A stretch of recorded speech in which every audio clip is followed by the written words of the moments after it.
say, are you ready? Yeah. Yeah. Yes.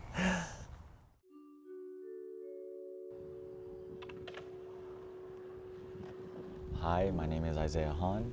I'm half Filipino, half Korean, and I'm going to be attending UC Berkeley in the fall for environmental science. Well, I was born in LA. I lived there for like 2 years, so I don't really remember anything. So pretty much all I remember is living in the home I do now in City Heights. I remember when I was like, I don't know, like 7 or 8, I tried basketball when I was like really little. At like the YMCA, I was like small, but after that, that was pretty much it. I don't know, as a kid, I didn't really do many sports in like elementary school, I guess. I was really quiet. Like I didn't talk at all.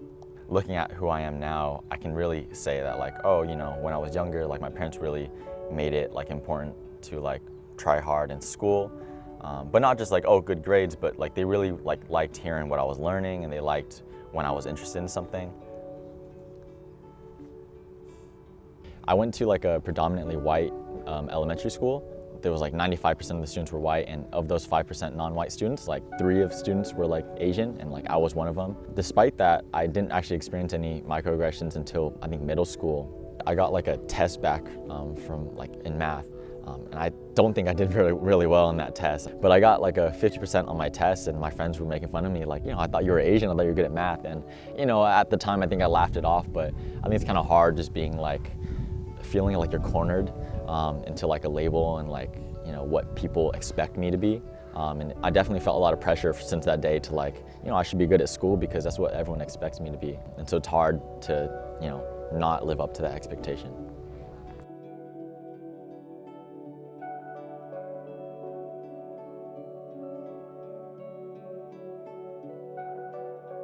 Probably the beginning of sophomore year, I was like, you know what, I sat down with myself, I was like, I don't like the way that like, I got like an A- or whatever, but the point is that like, I really wasn't trying that hard in school because it was easy, whatever, but I realized that like, by senior year, I wanna make sure that when I apply to colleges, I wanna have options. Like I wanna work my ass off where I'm gonna be able to get into all the schools I want to.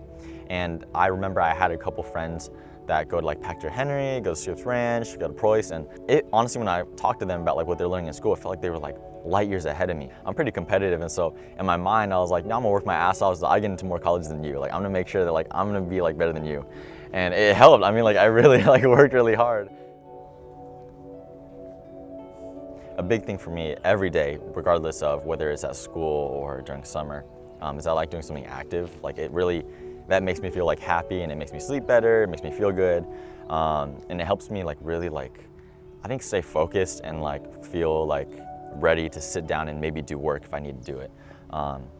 Because not every day I feel motivated, and it's really easy to not be motivated, especially like if I'm just sitting on the couch for like an hour, then you know the day's done, right? So I really try, like especially when I'm not feeling good, to force myself to get outside.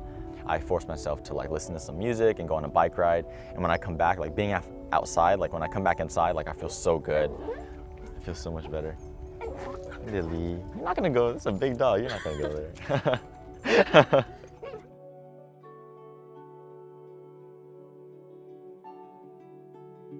Yeah, I got a job at Salk. It was a follow-up from an internship I did my senior year. That was there for like a month and a half about.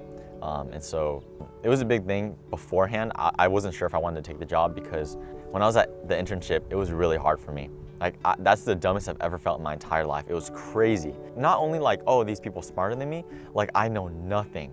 And especially it was science. So it was like, you know, coming from high tech high, I knew nothing about science. So I'm going to this lab where these people are not only good at science, but they've also been doing it for like 20 years. So older than I have been alive. It was such a hard experience. Like my first day, I was like, I wanted to cry. I was like, I don't want to be here anymore. Like this is terrible. I made a mistake. Like I shouldn't have been here. But, you know, I realized that like, you know, that was another thing. Like I challenged myself by taking that internship. And so it worked out that, oh, look, I got a job. I learned a lot. Like I feel like I probably learned like a year's worth of like biology through like just a month at this job. It's awesome. When I was thinking about this summer, I was like, dude, after the internship in senior year, like I'm exhausted. Like mentally, I'm exhausted. And I go to college so soon, I don't want to burn out when I go there because I know it's going to be hard, even harder when I get there. You know, when they offered me the job, my parents were like, you should take it. And I was like, I don't know if I want to take it. Like, dude, I felt dumb there. Why would I want to continue to feel dumb during the summer and then continue to use my brain and then burn out when I get to like college? But I realized like it might actually be the best thing for me to continue using my brain through the summer, so that when I go to Berkeley, it's like, you know, when you take a whole summer off of school, you come back to school, it feels like you don't know anything. So I feel like it might be better if I transition from still using my brain during the summer.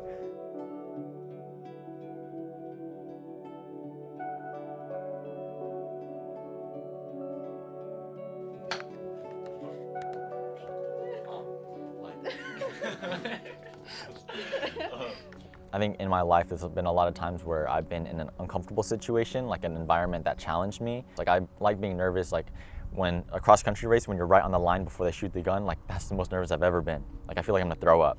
And then like basketball games, I'm so nervous where like I can't feel my hands and my legs. But there's been a few times where I've actually been scared. Like being nervous is good because my dad told me like growing up that when you're nervous it's good because it means if you're nervous for it, it means that it's important to you. So I learned to like embrace being nervous. And my dad's like, there's not gonna be that many times you're nervous in your life. So when you are nervous, you should really embrace it and be appreciated. And so, you know, those times that I was nervous, you know, I learned how to like handle it and like know that it's a good feeling to have. But for Berkeley, I'm not only nervous, but I'm also scared. Like this is the first time like I actually have fear, but I need to like understand that I am gonna be scared and it's gonna be hard. You know, in school, I think my teachers have always expected me to do well because, I don't know, I'm Asian or whatever, and because I have done well, so I do well, right? It's a lot of pressure to do well, but I do well. And then, you know, when it came to like college applications, I didn't really have any expectations for myself, but, you know, I expected myself to do well. And then when I got all my decisions and I'm like, oh, I'm going to Berkeley, now it's like everyone's like, wow, look, we had this expectation for you and you met it. And so now it feels like I'm going to Berkeley, there's like another expectation. And like, there's gonna be times, a lot of people are like, you know, you're not gonna fail, you're gonna be fine. I understand that, I'll figure my way out. There's definitely like a lot of fear I have, but I've been learning how to like take it step by step and overcoming that, like, you know, because if you can't be scared of everything or else I can't do it if I'm scared. So I need to learn how to just turn it into like motivation and like understand it's gonna be hard, but it's hard for everyone and I'm gonna be okay. So.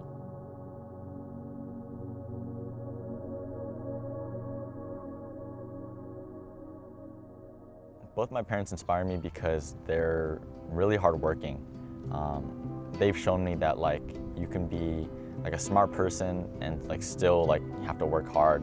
You know what I mean? Like really seeing that, like my parents like work hard and like face challenges. Like not everything was easy for them, but they continued to not give up. It was like really inspiring to me.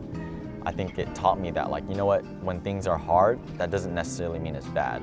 Like sometimes the hard things will just be hard and you gotta push through it. And so I think they've like helped me grow up stronger.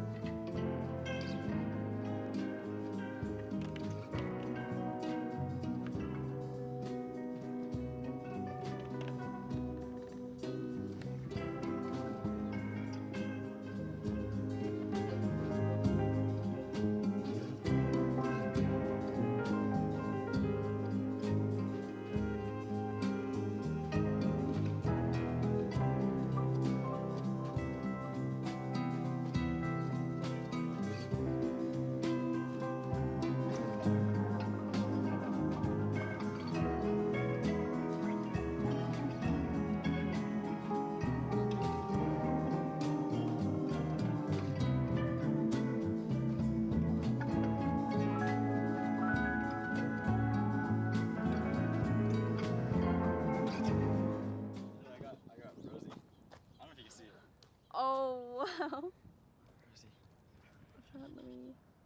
Wow. It's important.